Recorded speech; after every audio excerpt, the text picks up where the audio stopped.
The Republic F-105 Thunderchief, known to its crews as the Thud, was a cornerstone of US Air Force strike capability during the early Cold War and Vietnam War. Designed in the 1950s as a supersonic fighter bomber, it was initially conceived to deliver a nuclear payload at low altitude, reaching speeds of Mach 2. With a 14,000-pound payload and a 20mm Vulcan cannon, the F-105D variant became the Air Force's primary tactical strike aircraft. The largest single-seat, single-engine combat aircraft of its era, it flew over 20,000 sorties in Vietnam, facing intense enemy defenses. Despite its versatility, the Thunderchief suffered heavy losses. We will look at the F-105's development, its critical role in Vietnam, and its evolution into a Wild Weasel platform, remembering a pivotal chapter in military aviation history.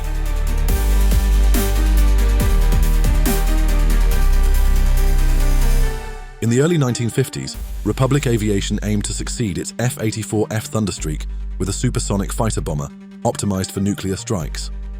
In 1951, the US Air Force's Tactical Air Command issued requirements for a fighter bomber capable of delivering a 10,000-pound nuclear weapon, such as the Mach 28, at low altitude to counter Soviet ground forces in Europe.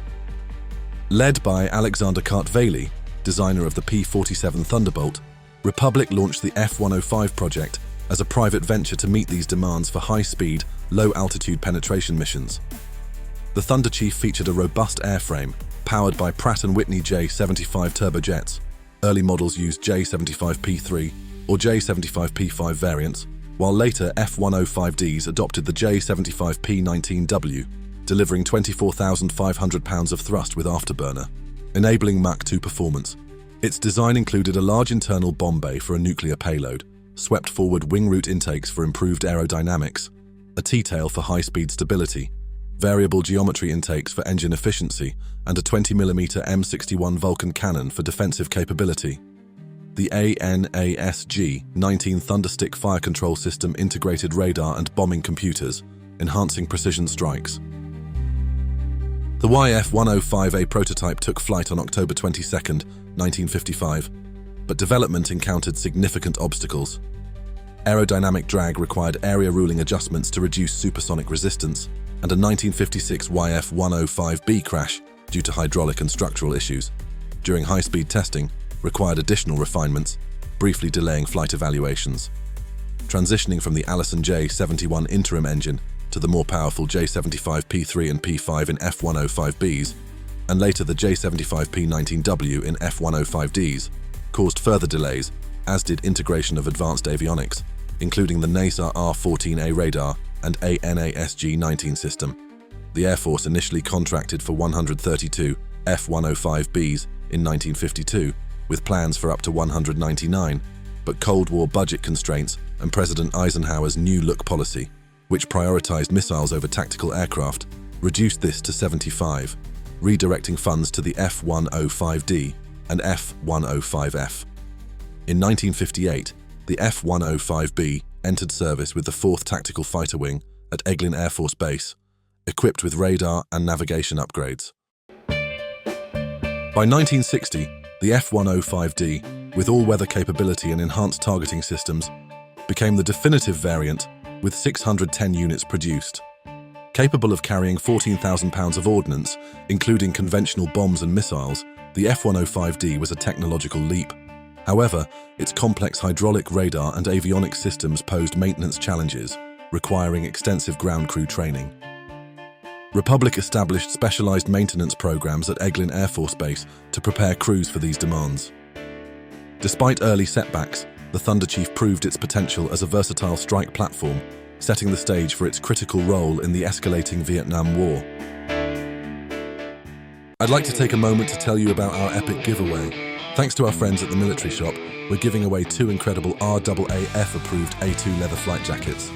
Crafted from premium soft goatskin leather, these beauties are inspired by the iconic US World War II A2 design. We've got one up for grabs for our international fans and another for our Aussie viewers.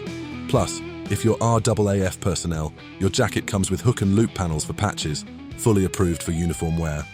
Entry is totally free, but for extra chances to win, join us as a member at peacemaker.fashion. Head to darlitsmedia.com/giveaways to enter. Links in the description below. Don't miss out. Good luck. and thanks for supporting the channel.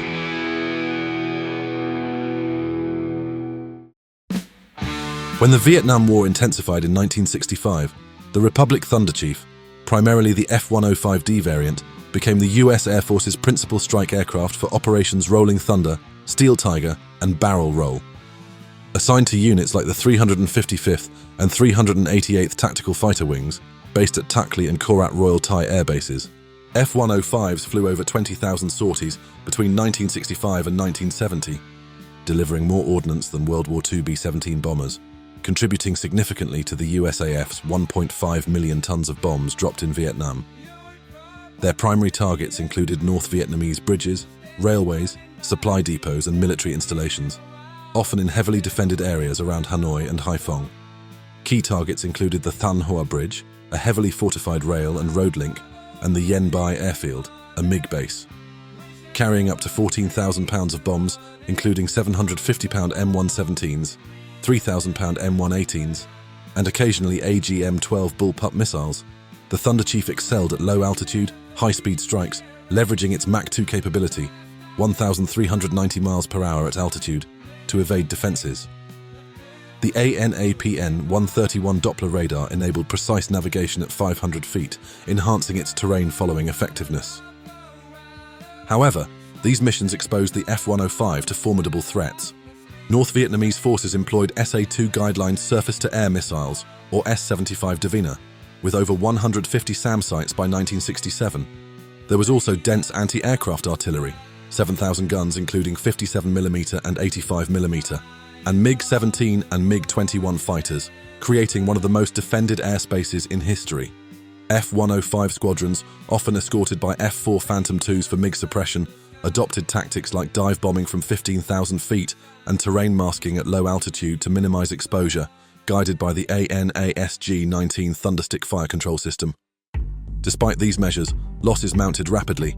Of the 833 F-105s produced, 382 were lost in Vietnam, 334 in combat, 48 to accidents, yielding a 40% attrition rate, the highest of any US aircraft in the conflict.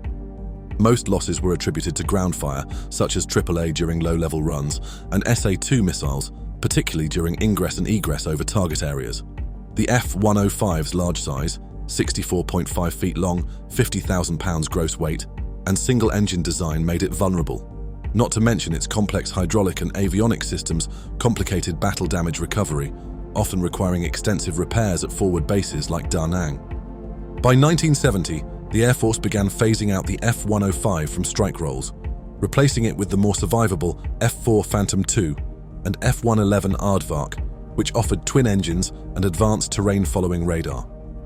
Despite these challenges, the Thunderchief demonstrated remarkable resilience and versatility. Pilots underwent rigorous 100-hour combat readiness courses at Nellis Air Force Base, mastering low-altitude tactics and the F-105's Nassar R-14 all-purpose monopulse radar for all-weather bombing. Beyond its bombing role, the F-105 achieved notable success in air-to-air combat. Equipped with a 20mm M61 Vulcan cannon capable of firing 6,000 rounds per minute, F-105 pilots recorded 27.5 confirmed kills, all MiG-17s using cannon fire in close-range dogfights. These engagements, though rare, highlighted the aircraft's surprising agility and the skill of pilots like Major Ralph Custer, who downed a MiG-17 on June 9, 1968, over Hanoi. The aircraft's fire control system, optimized for ground attack, was adapted effectively for air combat, with pilots using the ANASG-19's lead computing gun sight to engage MiGs, demonstrating its multi-role potential. A defining moment came on August 11, 1967, when F-105s from the 335th and 338th Tactical Fighter Squadrons targeted the Paul Doma Bridge, a critical North Vietnamese supply artery near Hanoi, carrying 90% of rail traffic to the south. Flying through intense anti-aircraft fire and SAM barrages with over 200 AAA guns and multiple SA-2 sites defending the area, the squadrons delivered precision strikes with 3,000-pound M118 bombs, collapsing 2 spans and temporarily disabling the bridge. The mission, planned with detailed reconnaissance from RF-101 Voodoos, required split-second timing and coordination, but came at a cost, with one F-105 lost and several damaged. Another notable operation occurred on May 19, 1967, when F-105s struck the Hanoi Thermal Power Plant, a key industrial target, under similar conditions, further demonstrating the aircraft's ability to hit high-value targets in contested airspace. Such operations cemented the Thunderchief's reputation as a workhorse capable of executing complex missions despite extreme risks. The F-105's Vietnam experience showed that its unmatched payload and speed enabled devastating strikes, but its high loss rate exposed the limits of its design in a conventional war. Many crews flew over 100 missions, often completing the required 100-mission tour over North Vietnam to earn rotation, with pilots like Colonel Jack Broughton earning decorations such as the Distinguished Flying Cross and Silver Star for leadership in strikes. The 355th Tactical Fighter Wing alone received 3 Presidential Unit citations for its F-105 operations. By the time the F-105 withdrew from combat in 1970, it had reshaped tactical bombing doctrine, emphasizing low-altitude penetration and precision strikes, paving the way for future platforms like the F-111 and F-16. The Thunderchief's performance in Vietnam, marked by sacrifice and adaptability, set the stage for its evolution into a specialized role that would further distinguish its service.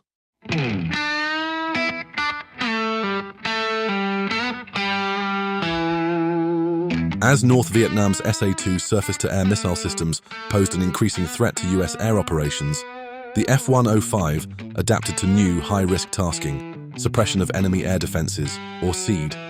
This role, known as Wild Weasel, transformed the F-105 into a hunter of SAM sites. The program began in 1965 with the F-105F, a 2-seat trainer variant modified with specialized radar homing and warning receivers to detect SA-2 radar emissions, along with AGM-45 Shrike anti-radiation missiles to target radar installations. Additional modifications included enhanced cockpit displays for the electronic warfare officer, enabling real-time threat analysis. By 1966, the dedicated F-105G variant, with 61 units converted, became the primary Wild Weasel platform. Equipped with radar homing and warning receivers and AGM-45 Shrike anti-radiation missiles, these aircraft could detect, locate, and destroy SA-2 radar installations. The F-105G's electronic countermeasures systems, including jamming pods, enhanced its survivability against missile threats. Wild Weasel missions were among the most dangerous in Vietnam. Operating under the motto, "First in, last out," F-105 crews deliberately drew SAM fire to bait radar operators into revealing their positions. Once detected, pilots launched Shrike missiles or delivered bombs to neutralize the sites, protecting strike packages of F-105s, F-4s, and B-52s. The 2-seat configuration allowed an electronic warfare officer to manage radar detection and targeting, improving mission effectiveness. These operations required precise coordination and nerves of steel, as crews faced intense anti-aircraft fire and MiG threats while lingering over hostile territory. The informal Wild Weasel motto, "You gotta be shitting me," captured the mission's audacity, reportedly coined by an officer briefed on its dangers. The F-105 Wild Weasels proved highly effective, significantly reducing the SA-2 threat. Their undeniable impact came at a cost, with approximately 35 F-105F and F-105G aircraft lost, primarily to ground fire. 2 F-105 pilots, Captain Malin H. Dethlefsen and Captain Leo K. Thorsness, earned the Medal of Honor for extraordinary heroism on Wild Weasel missions in 1967. Dethlefsen pressed an attack on a SAM site despite heavy damage, while Thorsness destroyed 2 SAM sites and downed 2 MiG-17s in a single sortie. The Wild Weasel crews were certainly skillful and brave. The F-105G continued suppression of enemy air defenses operations until 1973, with some aircraft serving in post-Vietnam roles with Air National Guard units until their retirement in 1984.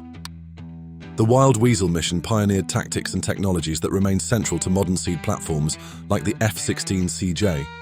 By countering one of the Vietnam War's most lethal defenses, the F-105 Wild Weasels not only protected American aircrews, but also reshaped aerial warfare. Thus, the Thud's legacy as a versatile and resilient combat aircraft.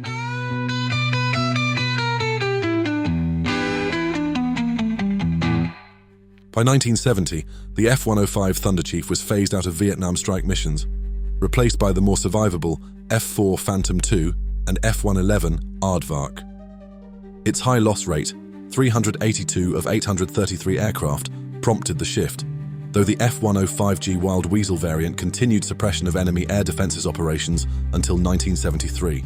Post-Vietnam, the F-105 served with Air National Guard and Air Force Reserve units, including the 466th Tactical Fighter Squadron at Hill Air Force Base, Utah, and the 301st Tactical Fighter Wing at Carswell Air Force Base, Texas. These units maintained F-105Ds and Gs for training and tactical roles until the aircraft's final retirement in 1984, when it was succeeded by the F-4G Wild Weasel and F-16. Approximately 90 F-105s are preserved today, displayed at institutions like the National Museum of the United States Air Force and Hickory Aviation Museum, where they stand as testaments to the aircraft's service. The Thunderchief's legacy endures in its pioneering contributions to low-altitude strike tactics and SEAD missions, shaping doctrines for precision bombing and electronic warfare and influencing platforms like the F-16CJ and F-35. The F-105's evolution from nuclear strike to conventional bombing to Wild Weasel roles demonstrated remarkable versatility for an airframe conceived in the mid-1950s. Thanks for watching, and if you appreciate what we are doing, please subscribe and support us by checking out our merchandise shop.